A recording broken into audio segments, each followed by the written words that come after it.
Bonjour, chers adhérents de l'Université du Temps Libre de Tarbes et de Bigorre. Vous allez avoir la vidéo numéro 8 du cours de philosophie grecque portant sur Hippias depuis 2 ou 3 vidéos. Donc, vidéo numéro 8, dans laquelle nous allons étudier un texte de Xénophon, un dialogue entre Socrate et le sophiste Hippias. Mais auparavant, quelques rappels rapides sur le contenu de la vidéo 7. Nous avons commencé à étudier précisément un texte de Xénophon, une œuvre de Xénophon intitulée Les Mémorables, c'est-à-dire les souvenirs, les mémoires pourrait-on dire. Le sujet de ces Mémorables, c'est Socrate, qui remplit les 4 livres des Mémorables.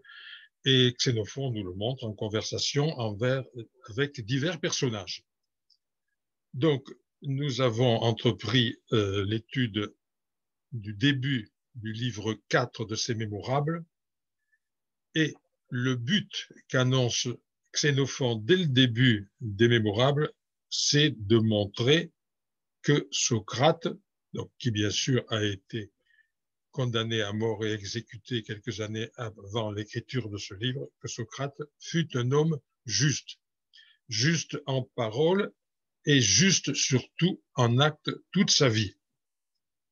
À preuve, on l'a vu dans les premières lignes que j'afficherai tout à l'heure, donc de la ligne 1 à 30, que vous avez peut-être le document sous les yeux, mais de toute façon je l'afficherai. Donc, ça a été étudié la dernière fois. Xénophon montre que Socrate fut juste en acte et en parole et en acte en évoquant quelques circonstances importantes de sa vie où il a fait preuve de justice. Et puis, après cette évocation donc de la vie de Socrate, vient l'entretien qui est donc le sujet principal du texte entre Socrate et le sophiste Hippias à partir de la ligne 30. Vous le verrez tout à l'heure. Et donc, Socrate dit en substance ceci, on l'avait étudié, on trouve facilement des personnes pour enseigner tous les métiers, le cordonnier, le menuisier, le forgeron, pour le dressage des animaux domestiques, les chevaux, les bœufs, etc. Pas de problème pour trouver des personnes pour les enseigner à Athènes. En revanche, pour enseigner le juste, la notion de juste, on ne trouve personne, il n'y a personne à Athènes qui enseigne cela. Ce qui a été au fond l'une des enquêtes continuelles de Socrate et l'une de ses surprises qui l'ont scandalisé, la justice comme telle n'est pas enseignée. Donc, comme vous le verrez tout à l'heure quand j'afficherai le texte, je l'ai intitulé « Le légal et le juste », les rapports entre les deux, c'est ce qu'on verra dans le détail. Et nous étions arrêtés pratiquement à ce passage où Hippias disait en substance « J'ai du nouveau, moi, à dire sur la justice ». Je vous le lis, vous le verrez affiché tout à l'heure. Donc, Hippias parle.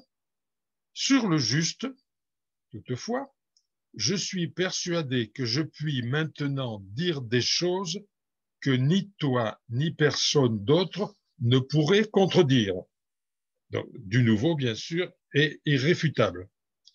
Ce qui éveille, bien sûr, la curiosité du lecteur.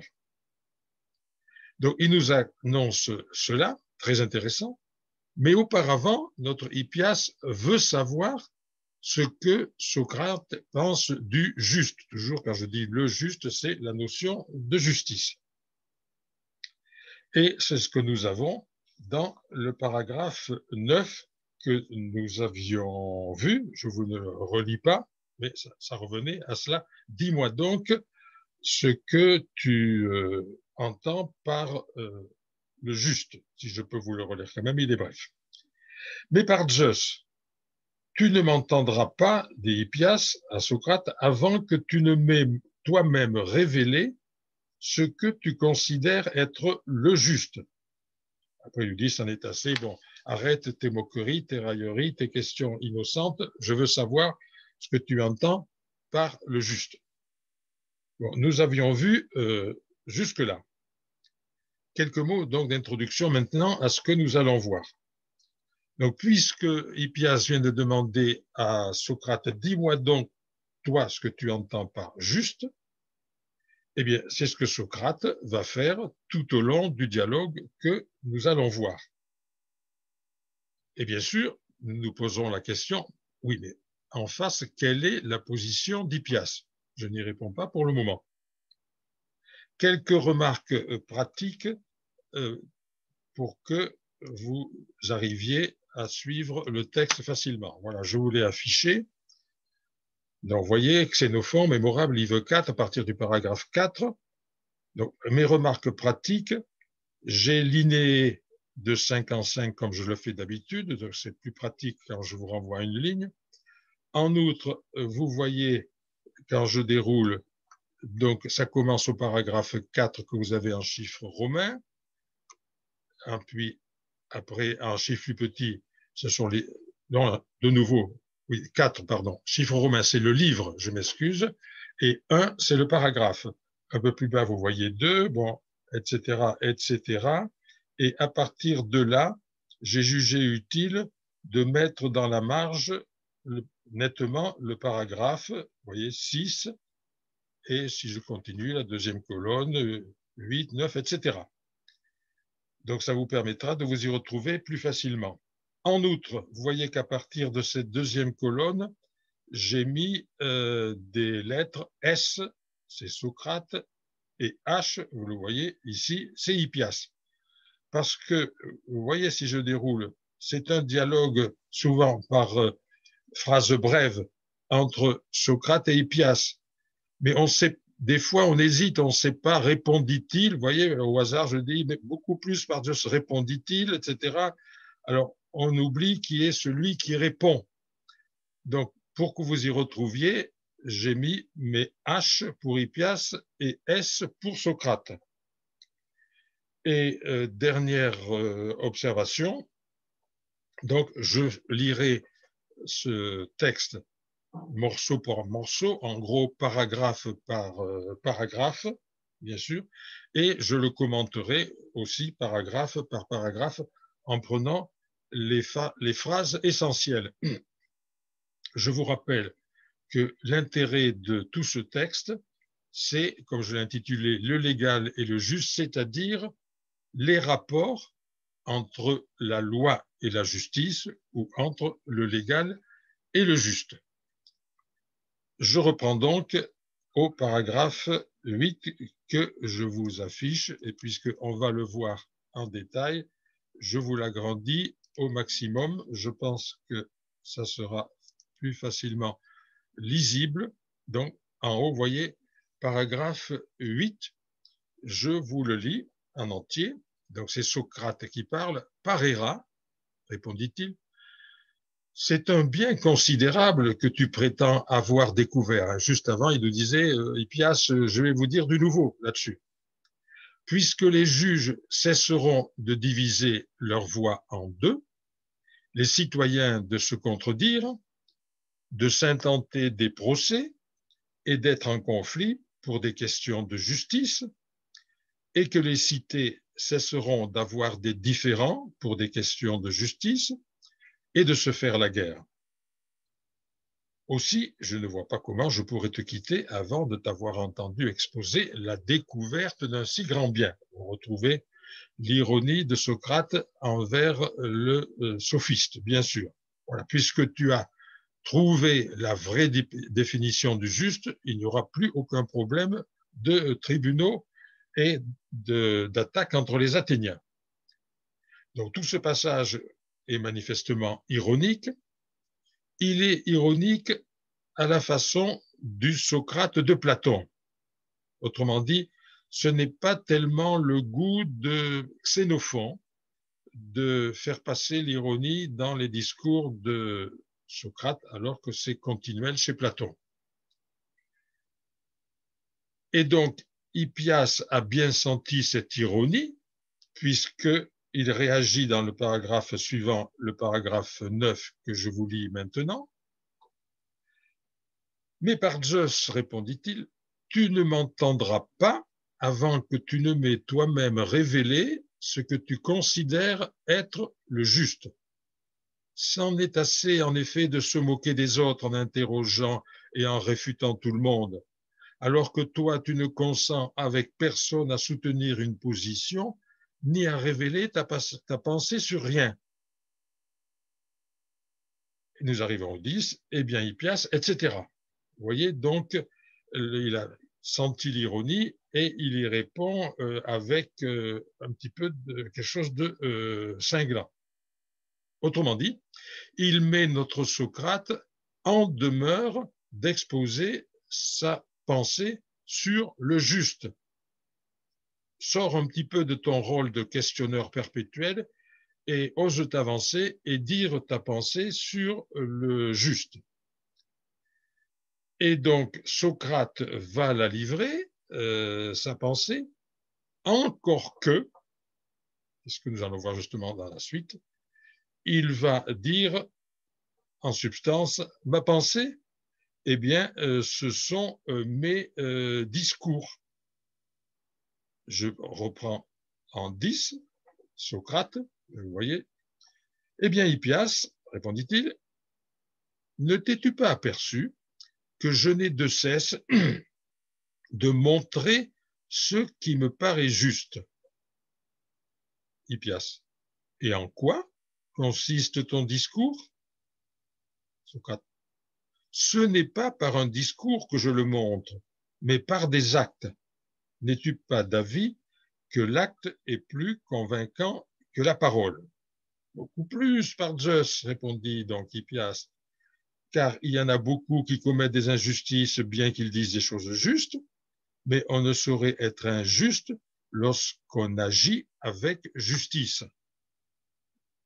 Socrate, m'as-tu donc jamais surpris en train de faire un faux témoignage, de lancer une accusation calomnieuse, d'encourager les dissensions entre mes amis ou dans la cité, ou enfin de perpétrer quelque autre injustice? Non, jamais, répondit Hippias.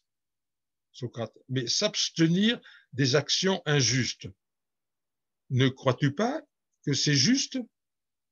Hippias, il est évident, Socrate, que maintenant encore tu t'emploies à éviter de révéler ta pensée sur ce que tu tiens pour juste, car tu ne parles pas de ce que font les justes, mais de ceux qui ne font pas. Donc, je reviens sur ces quelques lignes et je vous rappelle, un petit peu plus haut, Hippias a mis en demeure Socrate de dire quelle est ta pensée sur la justice. Et Socrate a dévié la réponse. Il dit ce n'est pas par un discours, mais par des actes. Vous le voyez en haut. Et c'est tout ce en quoi a consisté l'échange de paroles. Donc, notre Socrate évite, encore une fois, de répondre à la question sous le prétexte, on pourrait dire valable, que l'acte est plus convaincant que les paroles. 87 à 91, donc je viens de vous le lire, et Hippias a bien raison, il est évident que, etc., vous voyez ici, hein, maintenant encore, tu t'emploies à éviter de révéler ta pensée. Il ne se laisse pas piéger. Tu refuses toujours de me répondre. Et à partir de 91, ici, donc nous sommes au paragraphe 12, vous voyez, Socrate répond, mais je croyais pour ma part que de ne pas consentir à l'injustice était une preuve suffisante de justice. Donc là, acculé par Hippias, il donne une première définition, il va la donner aux lignes 94 et 95 qu'on va examiner. Donc je croyais que ne pas consentir à l'injustice était une preuve suffisante de justice. Vous voyez, on est là dans le domaine de la pensée et non plus dans le domaine des témoignages par l'action. Mais si tu n'es pas de cet avis, examine si ceci t'agrée davantage. Alors voilà, là il s'engage. J'affirme en effet que ce qui est légal est juste.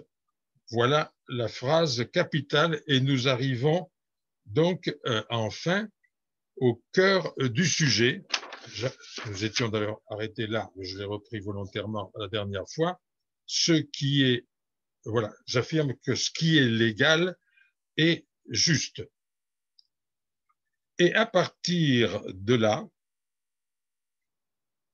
nous avons ce qu'on peut appeler, à partir donc du paragraphe 13, puisque Hippias, vous voyez, lui dit, est-ce que tu veux dire, Socrate, que la légalité et le juste sont la même chose? Donc Socrate vient de dire légal égale juste. Donc voyons ce paragraphe 13, ce que j'appelle une salve tout à fait socratique de questions-réponses brèves. Vous le voyez. Lisons-le pour le moment, ce paragraphe 13, cette salve, et ça vaudra la peine de l'examiner. Donc c'est Socrate qui répond à notre Hippias, est-ce que tu veux dire que légal et juste, c'est la même chose? Parfaitement, répondit-il. Hippias, je ne saisis pas bien ce que tu appelles légal et ce que tu appelles juste. Socrate, tu connais les lois de la cité? Bien sûr. Et que crois-tu qu'elles sont? C'est ce que les citoyens rassemblés ont décrété que l'on doit faire ou s'abstenir de faire. Eh bien, donc c'est Socrate qui parle, le citoyen qui vit conformément à ses prescriptions, légales bien sûr, est respectueux des lois, alors que celui qui les transgresse est hors la loi. Tout à fait. Eh bien, celui qui obéit à ses prescriptions ferait-il des choses justes et celui qui leur désobéit des choses injustes? Tout à fait. Eh bien, celui qui fait des choses justes est-il juste?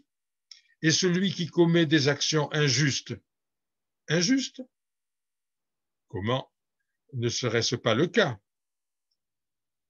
Socrate à nouveau, celui qui est respectueux des lois est donc juste, tandis que le hors-la-loi, voici à la page suivante, donc tandis que le hors-la-loi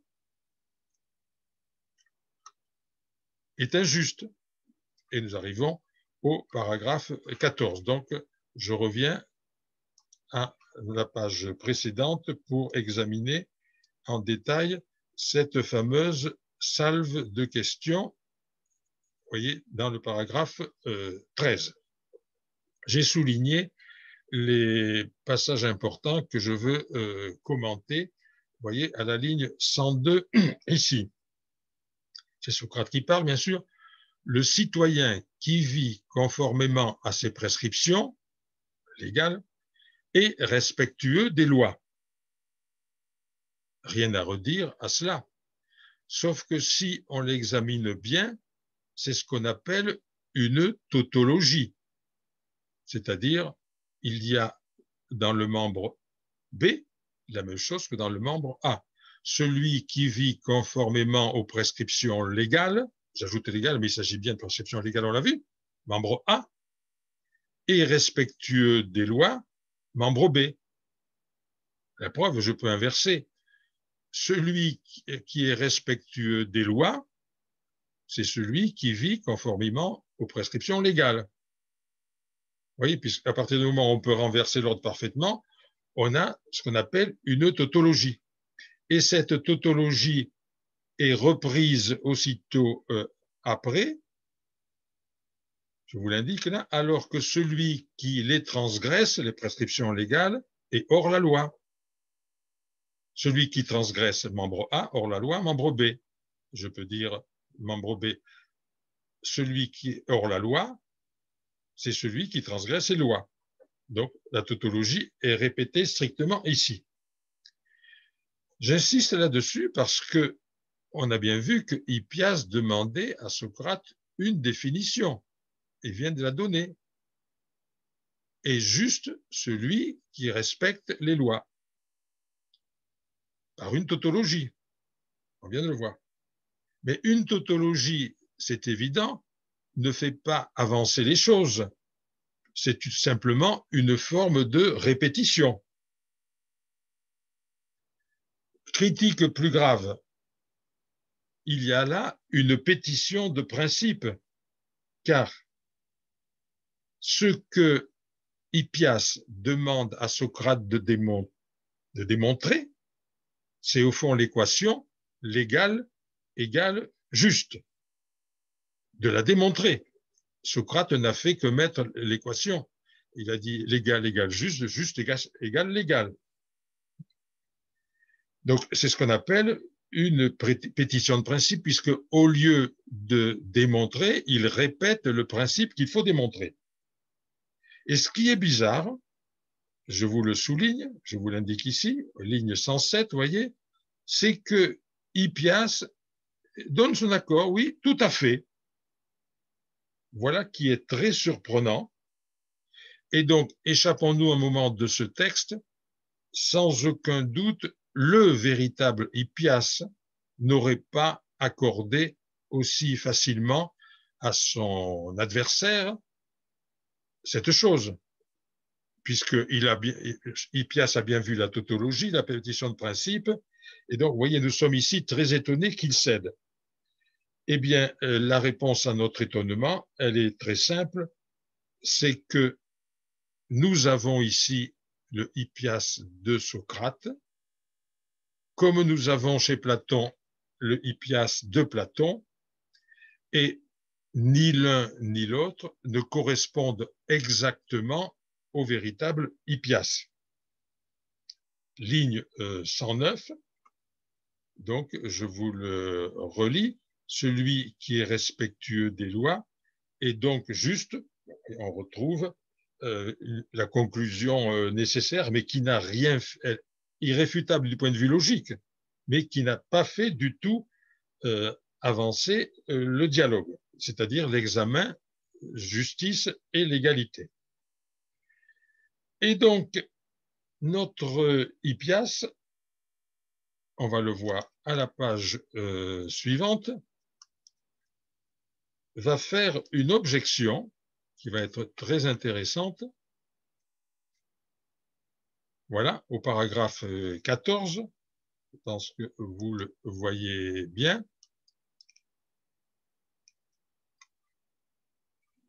14. Alors Hippias demanda, mais comment, Socrate, pourrait-on prendre les lois au sérieux ou l'obéissance aux lois au sérieux, puisqu'il arrive souvent que ceux-là même qui les ont établies les abrogent après les avoir désavoués.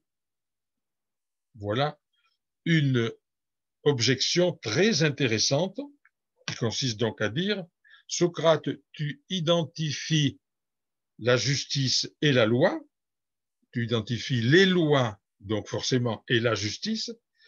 Cette identification entraîne une contradiction, puisque la loi d'aujourd'hui sera peut-être bien différente de la loi de demain. Et peut-être que la loi de demain contredira la loi d'aujourd'hui. Donc, on ne peut pas dire tout simplement les lois égale la justice. L'objection, vous voyez, est très valable. Comment donc notre Socrate va-t-il se tirer de cette objection très valable? Je continue la lecture, je vous l'annonce peut-être auparavant. Il va faire une comparaison entre l'alternance des lois, disons la loi X et puis ensuite la loi Y, et l'alternance guerre P. Je lis le texte donc à partir de la ligne 4. Il en va de même, donc c'est Socrate qui répond, pour la guerre. Souvent, les cités qui l'ont déclarée font ensuite la paix. Donc, nous avons alternance, guerre, paix.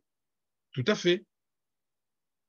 Crois-tu qu'il y ait une différence entre mépriser ceux qui obéissent aux lois, sous prétexte qu'elles pourraient être renversées, et blâmer ceux qui sont disciplinés à la guerre, sous prétexte qu'il y aura la paix. Ou bien, blâmes-tu également ceux qui s'empressent à la guerre de porter secours à leur patrie? Par Zeus, bien sûr que non.